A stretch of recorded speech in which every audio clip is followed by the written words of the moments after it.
But thank you so much. It's such an honor for me to be here today. Actually, I feel a little intimidated because really, I wasn't supposed to be your keynote speaker, and one of my staff, Sarah Tangen, who has left us to go to the provincial government. The provincial government's been using us as a bit of a farm team, and so we've seen some of our staff leave in the last year. And so Sarah was prepared to do this presentation. So it gives me the opportunity, and I'm not going to be mansplaining anything, but I have, I think, an interesting message in terms of our program and what we have to offer here in Edmonton, the Edmonton Region Immigrant Employment Council. And I'm the founding director of this program, and it's been such an honor to be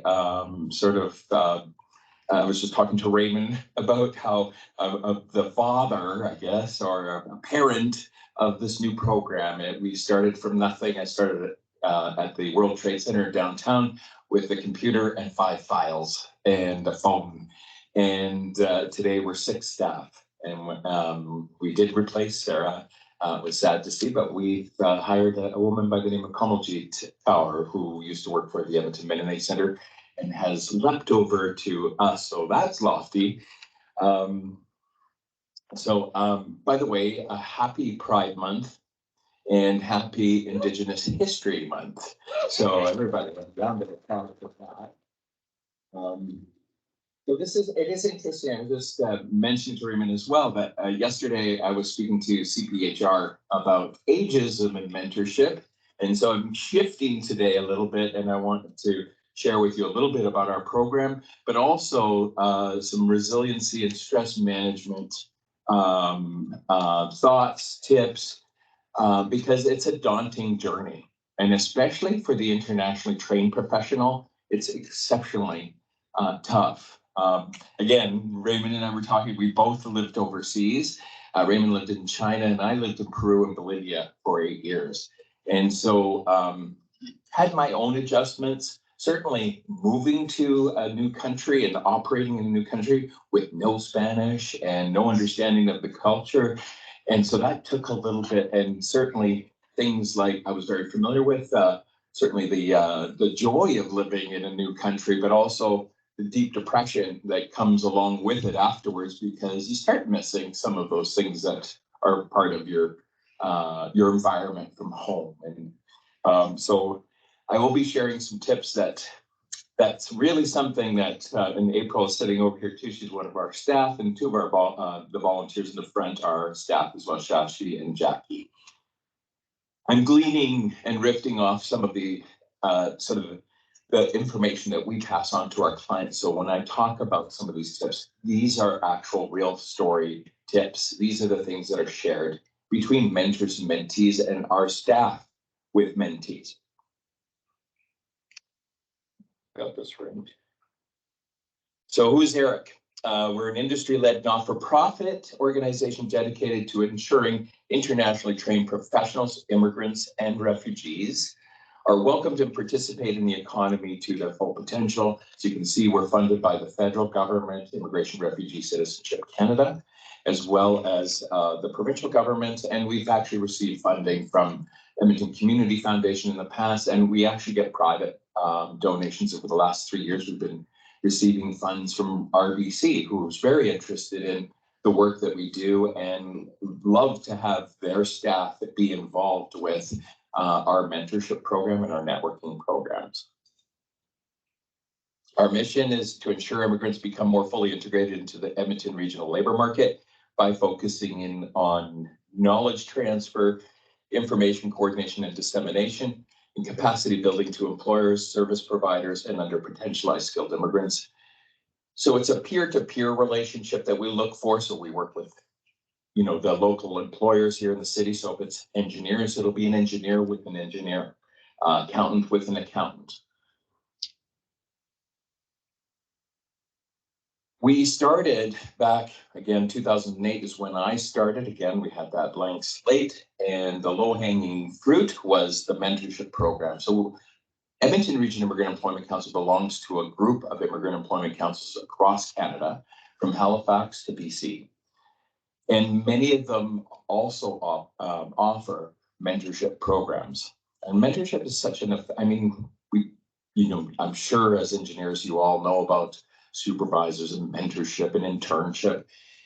Mentorship is so effective. It is a really great way to transfer information between two peers, and especially when it's two peers, it's a trusted relationship. It's something that, in our case, we keep it structured so that nobody gets lost along the way, and everybody understands the rules of the game.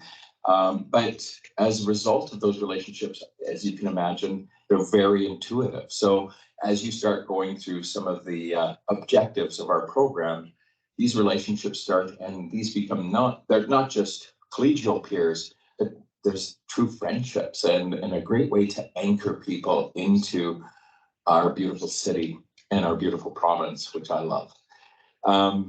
So we have two programs, the career mentorship program. As you can see, it's about 20 to 20, we used to call it 24 or 24/4. So 24 hours of commitment by the mentor and mentee over 4 months.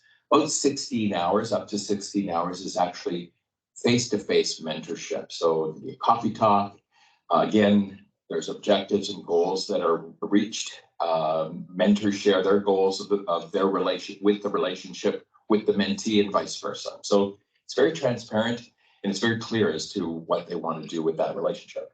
And as you can see, some of the discussion points are regarding job search, alternative careers, job retention, career management, advancement. In the early days, our program was designed really to get people to work. So it was about job search. And then we realized right away, it was not just getting a job, but how to keep a job. And so that was number 2. And then we got into alternative careers and career management advancement. Now, our mentors are not trained in these areas, but they're basically applying lived experience. So a lot of them, when they come to our program, they think, well, I don't know if I could be a mentor. And I don't have any training, and I don't know if I can do this well. And they're a bit afraid to get into a relationship because they don't want to give bad information.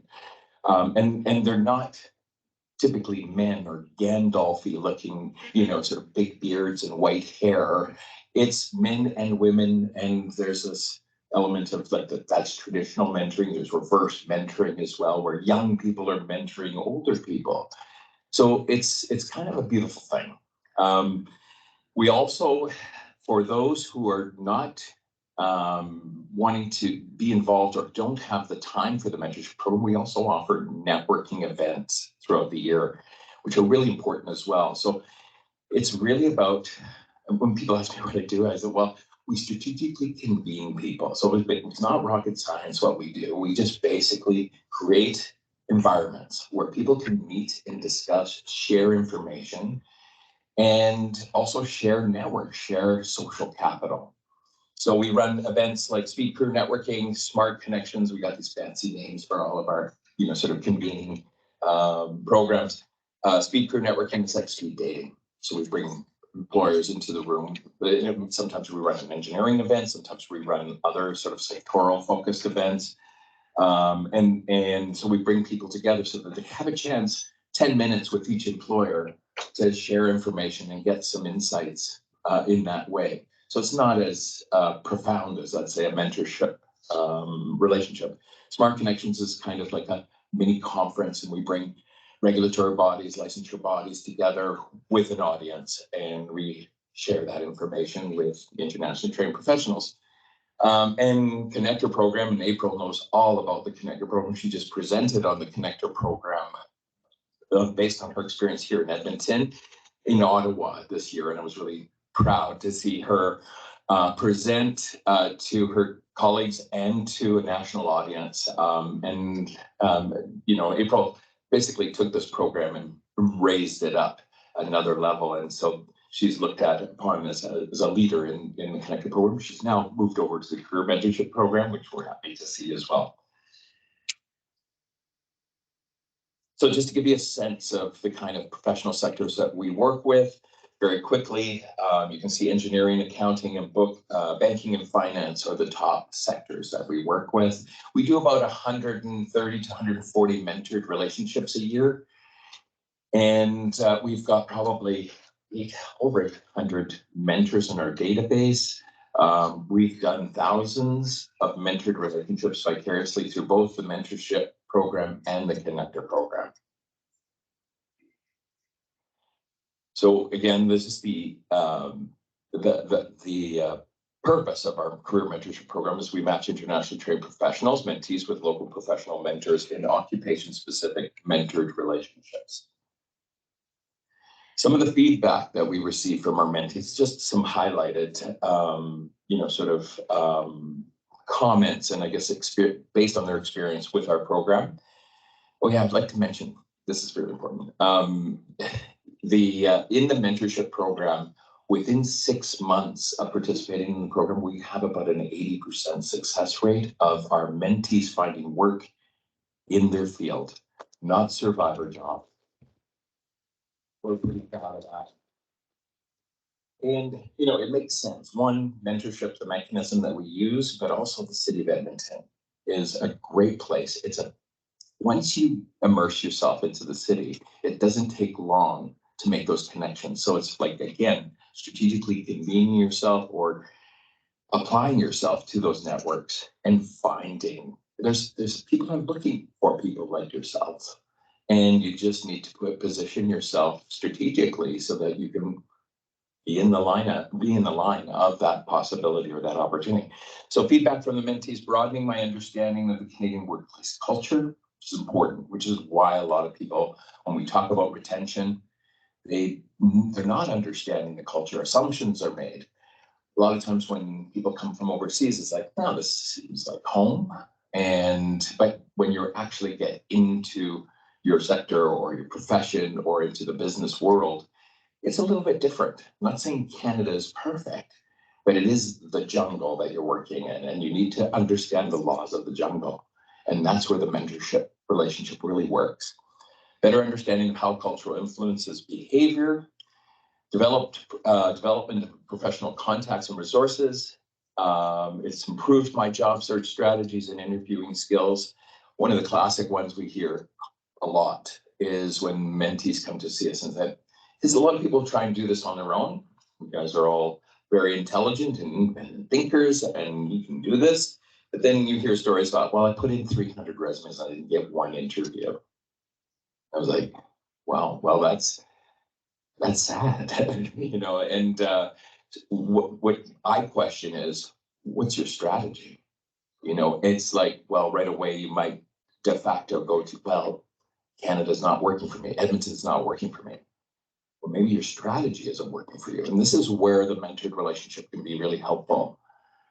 Questioning, being critical about the strategy. If you have 300 resumes out there, how do you manage that? I know when I looked for work, if I've had 3 or 4 out there, I'm like, oh my God, what am I going to do? Like, what happens if I get an interview for 2? I can't imagine operating with 300. So it's like, maybe you need to streamline or hone your strategy. Gain confidence in my self-marketing abilities, huge. And I think this is one of the outcomes that we notice in our program is we don't psychologically measure this, but people often talk about their confidence level. And so having a mentor, it's like having a person on your side, a cheerleader, an advisor, or somebody who asks those hard questions and a trusted bubble where you can actually ask those questions. We can work some things out, and that is really effective when it comes to looking for work. Understand the value of professional skills, understand what employers are looking for. So this is some of the feedback we received from mentees. So this is a typical mentee from 2022.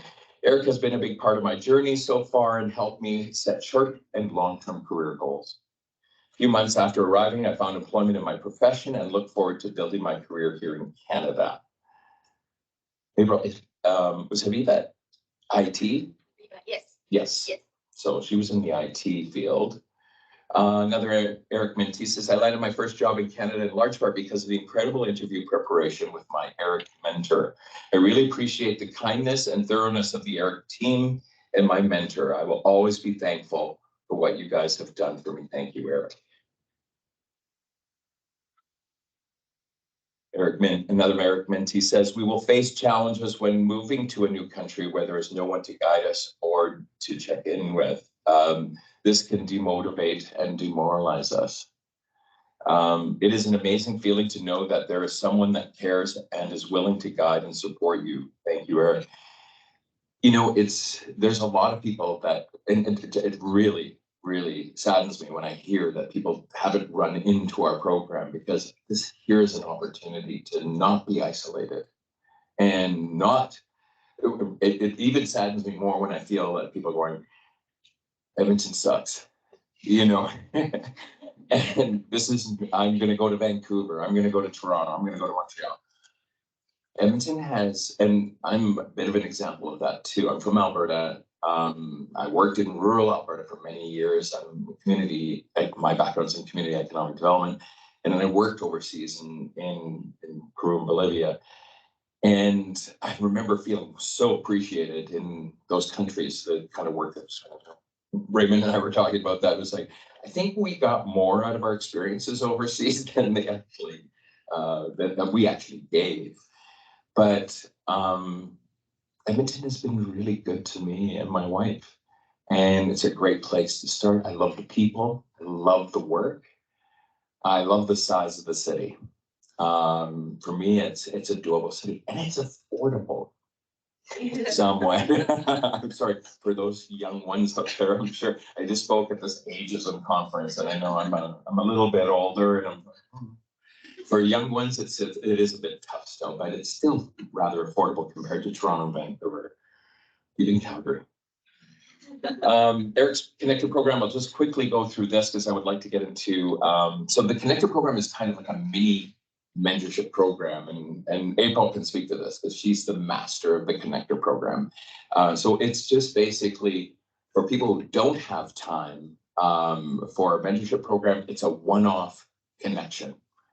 And so you have an hour with somebody and they decide whether or not to pass on some social capital, some other members of the network to you. So it's sort of, it's something that could grow. So you have that initial connected connection, but then after that, there could be 2 or 3. And we've heard examples across Canada. The Connector program is a national initiative.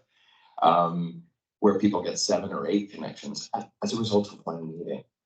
Not necessarily, you might not get a job as a result, let's be honest, but then there's sometimes there are opportunities, and I know April's got lots of anecdotes about people running into work as a result of that one connection. And people volunteer for us, the employers volunteer for us, because that's all they have time for. But they want to be a part of that. And so it's a really effective program. I'll just quickly go into, I think you guys probably know why networking is important. I'll just go quickly through this. Networking is so vital. And I know there's a lot of people, it's like standing up in front of a group of people. It can be really nerve-wracking, or public speaking, of course. But networking can cause a similar level of anxiety for many people. They know, oh my God, I don't want to go to a networking event. I don't know what to say. I don't know what to do. What's my elevator pitch? You know, like, oh my God, you're under a lot of duress. And so it's like, so some of the questions you may want to think about when networking, because a big part of what we do is about networking, the art of networking. What activities would you recommend that I do to expand my professional networks? These are great questions to ask. Like, these are the kinds of questions you would ask a mentor. Can you provide some tips for effective self-marketing? Your brand, like how you, some people are free about giving some advice if you ask. Not all, but I mean, a lot of people do. What skills, abilities, or qualities are most important for a position in this field, especially for the international newcomer? getting an understanding of what's popular here. What do I need to do to be successful on the ground here? What kinds of training? What would should I go back to school? And if I do, what should I take? And it may not be necessary that you go back to school. I always hear people going, I don't want to go back to school again. I'm here in Canada. I've done my work. I've got experience. It may not be necessary, but I think it's really good that you ask your peers, what are the most salient things that I need to be successful here in Edmonton, Alberta, or in Canada? What is the best way to enter into this occupation? Are you aware of any volunteer placements? Since it's brazen, like ask those questions, and you'll be surprised at some of the answers that they have.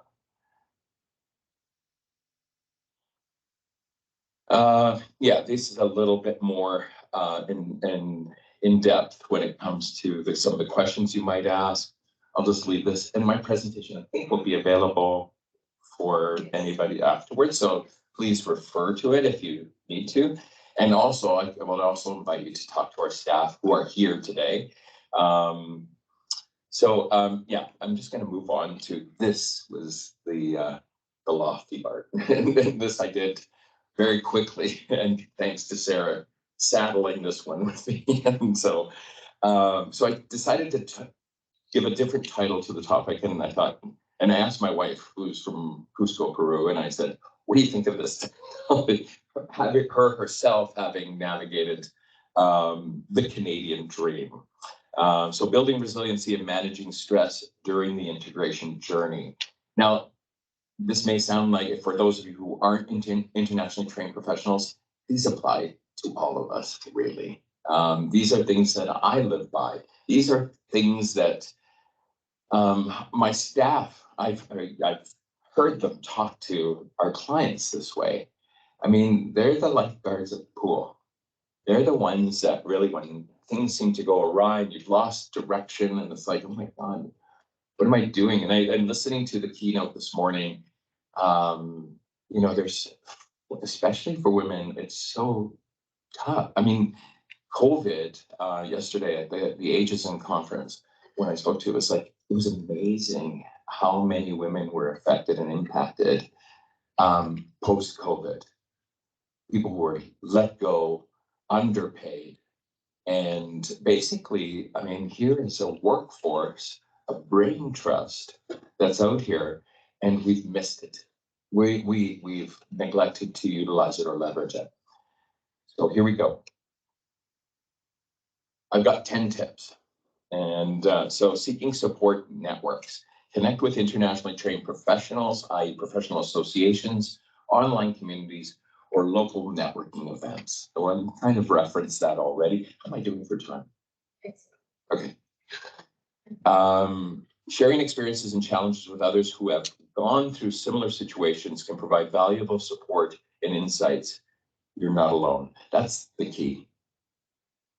And even myself, when I'm an executive director, there are times where I feel very alone because I've got a board and I've got staff. Who do I talk to? And my wife doesn't want to hear any of my stories anymore. Just get it done, but you're a leader, come on. But I do need places. I do need folks that understand some of the frustrations that I'm going through, the dilemmas, the quandaries. So, be shameless. I will talk to anybody, and I will share. I mean, I'm not doing that just to put weight on other people, but I just feel I need to get it out. And I love hearing perspectives on issues. See you, Raymond. Utilize. I mean, everybody's got hard times. Everybody's got their weights and crosses to bear. But when you find somebody, like, go for a coffee, go for a beer, go for a walk, and share. I run a biking group in Norwood in downtown, just in our neighborhood. And, as I was preparing for some of this conference work, I was talking to some of the cyclists that were like, I'm presenting tomorrow and I'm going to be talking about ageism, or I'm going to be talking about, sort of resiliency and stress management. And it was really interesting. People are just a wealth of information when you throw things out. Sometimes it's like, I would have never expected that from them. And so to me, it's good to vet a little bit. And there are some people now that look the other way when they see me coming. Oh God, here comes Doug. So anyway, just a thought that you're not alone. There are some people are going through a lot of different and similar kinds of things, and they're actually probably thankful that you brought it up because they wanted to talk about it.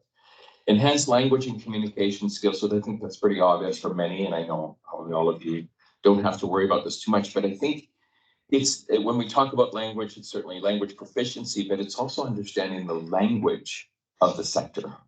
What is the lexicon of the sector? It may be different at Edmonton compared to, especially I don't know your engineering world. I'm thinking that the lexicon is very common, but maybe Toronto is different. Maybe New York is different. Maybe other countries it's different. So get a sense of that because that will help to sort of get to a common denominator of communication. And will also help to reduce stress and enhance your professional performance, of course. Cultural awareness and adaptation. Invest time in learning about the culture, work practices of your new environment at home. Understand the norms and values and communication styles prevalent in your workplace. This knowledge will help you to adapt and interact more effectively with colleagues and supervisors. This is interesting because Raymond and I were just talking about when we came home after living overseas, we both sort of realized we were frightened to come home after he was away 10 years, I was away 8 years. I was going, oh my God, what if I come home? Am I gonna look at home with excitement, or if I gone native? I was loving my experience in Peru and in Bolivia. I loved it. I mean, it was an amazing experience. But I said, I really wanted to be successful in coming home. And my wife, Karina, was coming with me. First time she was going to be living in a new country. And so I knew her lens is going to be like, again, maybe lofty and excited. Oh yeah, this is going to be great. Canada, what a wonderful place. Until she had winter. And then it's like, okay, well, then let's look at this scenario once again. I used the lens. This was my strategy. I used the lens of an anthropologist. It was like, okay, I'm in Edmonton. I'm from northeastern Alberta, so it's like I love northeastern Alberta and the lakes and the forests and everything. So Edmonton was new to me as well, and so I just, people would say, "Oh, it's a dirty, grimy city. All the architecture is this or that, and the people are this or that." And I just went, I'm going to go in with the lens of curiosity and the lens of just looking at everything with awe. And it helped me to fall in love with the place that I'm in, instead of being critical, because there's enough of that every day, and I hear that constantly. People who are leaving the province, they're going, "I can't do Alberta anymore. I can't do Edmonton anymore," and I'm like, "Are you kidding me?" I still am in wonder and fascination with my sense of place, and it's not just naive, and it's genuine, and it's also something contagious. When people want to be around you, when they hear positivity, or they kind of like they made the decision to leave, and it's like, oh yeah, it doesn't matter. You can try and convince me. Are you kidding? This is a beautiful place, and I think people need to be. You want to be around positive people, and I want to work with positive people. I don't want to work with people who can't stand being here. So if you need to go find a place that you'll like and that you'll love. That's my wish for you. But don't bring a negative thing to me because I can't work with that. I can work with positivity and I can work with collaboration with common values. Set realistic goals. Recognize that adjusting to a new environment and home takes time. Set realistic expectations and goals for yourself and focus on those little victories. So make it manageable. I mean, sometimes it seems like a long haul, and it's like, but there are victories every day, and we need to celebrate those. And these are great little, sort of tips on how to cope with those kinds of things. Yeah, it can be, it's overwhelming to move to a new place. And so allow yourself, be kind to yourself as you adjust to that new place. And seriously, it's like a relationship. You will all of a sudden realize you're in love with this place. You know, it takes some time, but you can't just expect to be in love right away. Time management, work-life balance. I think that was a discussion that was our keynote had this morning. I think that's vitally important, and certainly now that we're in post-COVID, and again, at this conference I was at yesterday, the workplace has changed. Thankfully, I mean, there are opportunities now where you can work from home. God, I didn't think that would happen in my lifetime. You know, the flexibilities that we're on the cusp of looking at 4-day work weeks. You know, like, oh my God, this is amazing. I don't know how in the engineering world, maybe not so much, but again, that would be the question, and maybe why a lot of people are looking at work-life balance. Can you work 6-7 days a week? I'm not sure if that's how it works in your field, but there may be some times where the demands are very hard on professionals. Develop coping mechanisms. And I know this sounds kind of flaky and maybe cliche and all of that, but it works. When I say deep breathing exercise, mindful meditation, physical exercise, journaling, engaging in activities that you find enjoyable, I don't care what it is. You find what it is. You know, when I was going through my own adjustments in Peru, I remember, how am I going to do this? I guess I was really depressed. I mean, it was like, so I started journaling, and it was helpful, but not complete. But I spent my weeks, I lived in the mountains. So Cusco lives is based or located in the Andes Mountains. So I was very fortunate to be working in a beautiful part of the world. Every weekend, I had a friend from Peru and a friend from France, colleagues, and we'd go hiking every weekend. And that was my meditation. And it just lifted everything. Anything that I was thinking about that was weighing me down really helped me. So I looked for opportunities. And I also learned how to play hand percussion. That was by accident. And I still, to this day, I'm in a band with my cousins and we play. But this was the legacy of coming up with coping mechanisms that really worked for me, that really allowed me to be creative and also just vet things out. Continuous learning and professional development. Stay updated with the latest advancements and trends in your field. Engage in professional development activities. Attend conferences, workshops, and webinars. I think that's pretty obvious. Seek mentorship and guidance. One of my personal favorites, and I'm a bit biased on this. But find a mentor or seek guidance from professionals. Mentors can provide valuable insights, advice, support as you navigate through your career journey.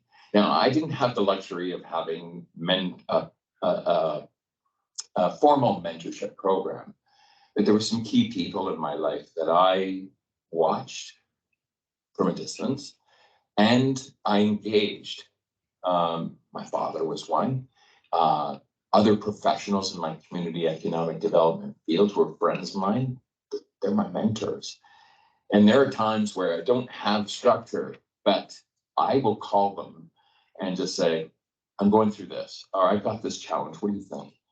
And so having a team of people that believe in you, that, you know, you could also be there for them as well, is really important. And it really has helped my career.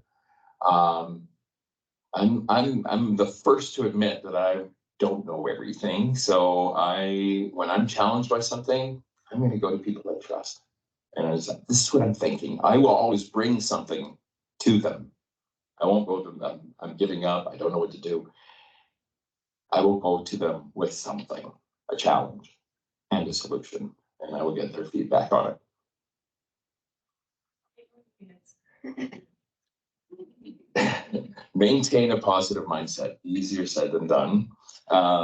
Maintain a positive outlook and attitude. Focus on your strengths and achievements, and again, celebrate them.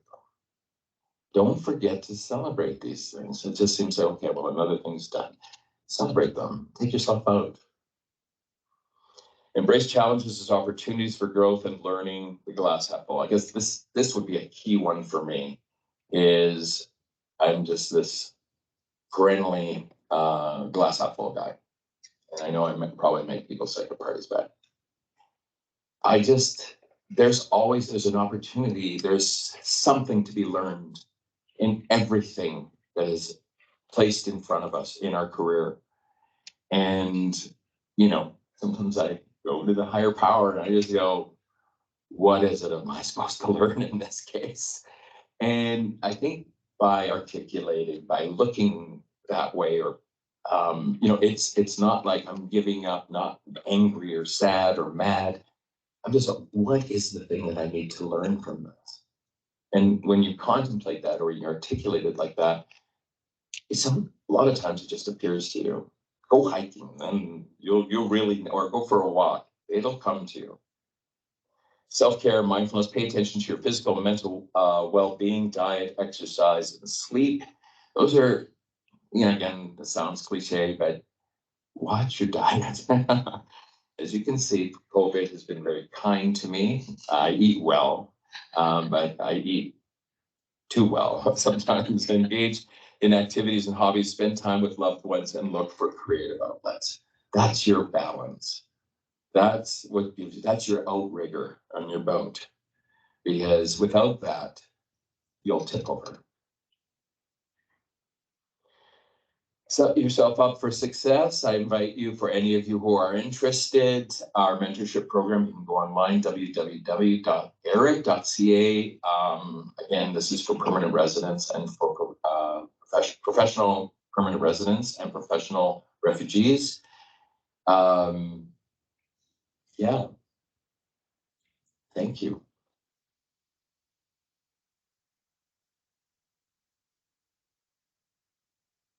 Thank you very much, Doug.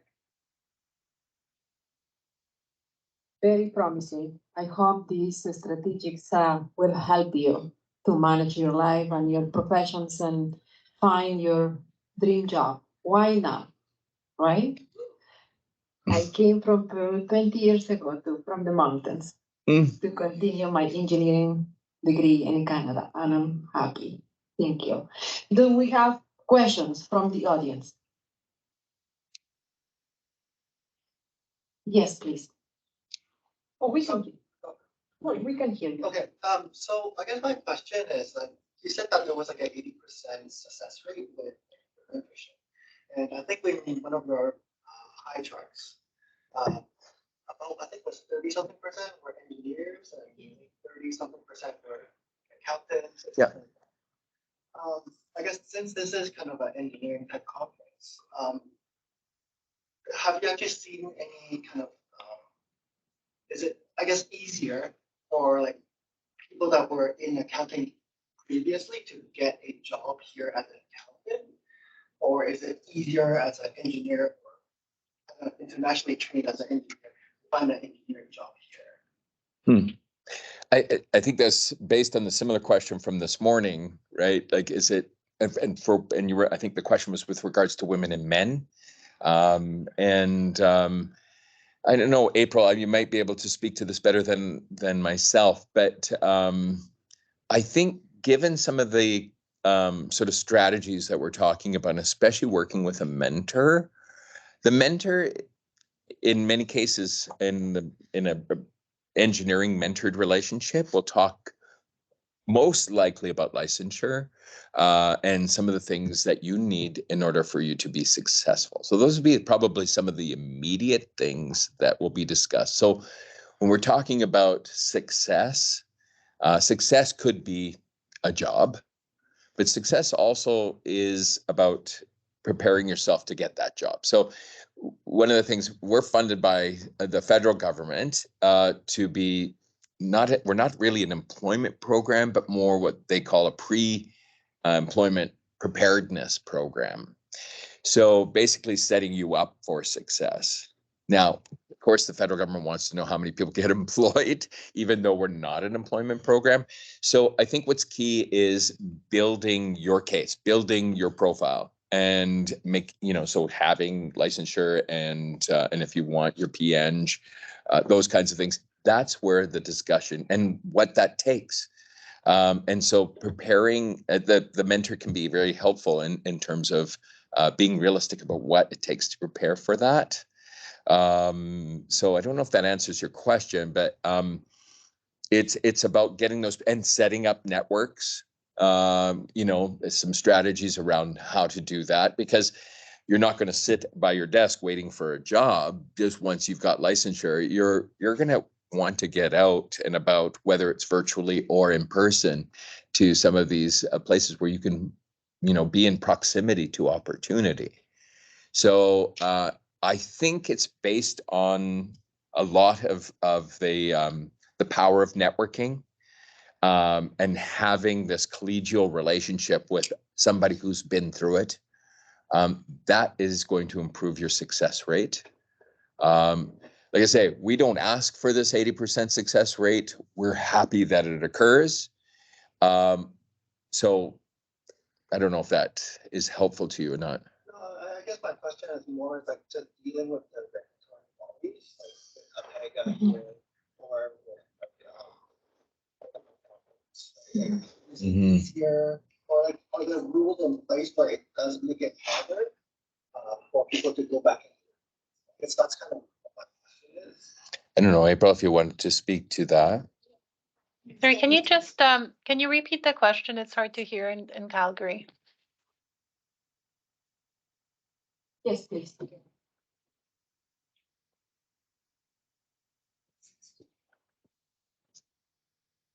Yeah, the question itself is more kind of about just the regulatory bodies. So is it actually easier to kind of find a job, I guess, as an engineer, or is it easier to find a job as like an accountant? Like, does the regulatory body really limit those employment opportunities? Yeah.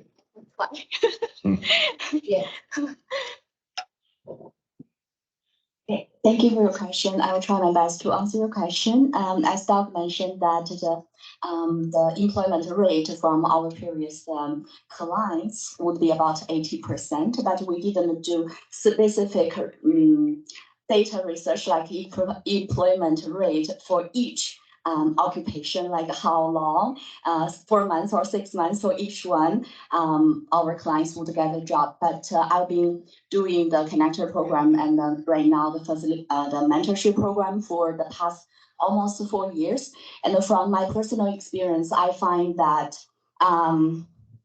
before last year, for the engineers, it is a little bit more challenging to find a job very soon because our clients are from other countries. They are internationally trained professionals. So from my personal experience, I find it is a little bit more challenging for them to land a job in their professional field right away, compared with some accountants.